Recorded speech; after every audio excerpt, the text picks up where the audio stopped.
Something always has to give. What is the price that we have to pay for our dreams and ambitions? I'll tell you a story.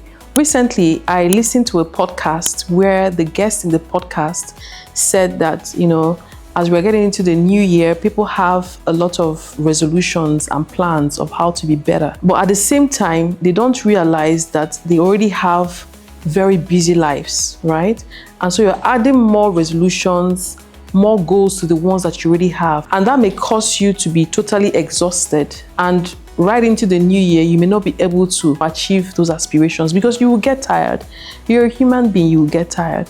So the guest actually suggested that the best way to do that is to take out some time from the things that you're already doing and replace them for the new goals and aspirations that you have. And to give you an example of things that you're already doing would be probably the amount of time you spend on your phone, the amount of time that you spend doing things that are not relevant or that would not add to your growth. So you stay on your phone all day, doom scrolling. What do you gain from that? So he suggested that you might decide that instead of spending 4 hours, for instance, on your phone every day, you can reduce that time and allocate the gained time towards achieving your goal.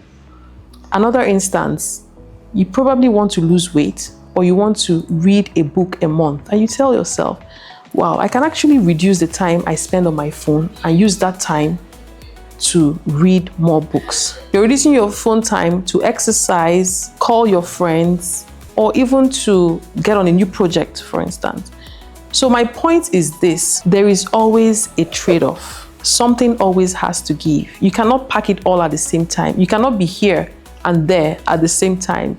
You have to make some choices as you walk towards achieving your goals and your aspirations. Now, let me provide some more examples. For instance, you want to change jobs, all right? You got an opportunity elsewhere that is not where your family lives, but it's going to pay you better. Now, what has to give? You take the new job, but you're not able to spend as much time with your friends and family or even your community. So you see, you have to trade that off. Another example, you want to get a new degree or a new certification. What's the trade-off? You probably have to give up your weekends to be able to attend classes and study. So a new degree or certification, what do you lose? You lose your weekends. Another example, you want to lose weight. What do you have to do? You have to cut off some of your favorite snacks, and you probably have to wake up early to exercise every week. So you cannot eat all the snacks that you want to eat, and at the same time, you have to lose weight. Now, the last example I want to give is that you want to become a better friend. And what would that take? It will take your resources, your time, your money. You have to visit them, you have to call them on the phone,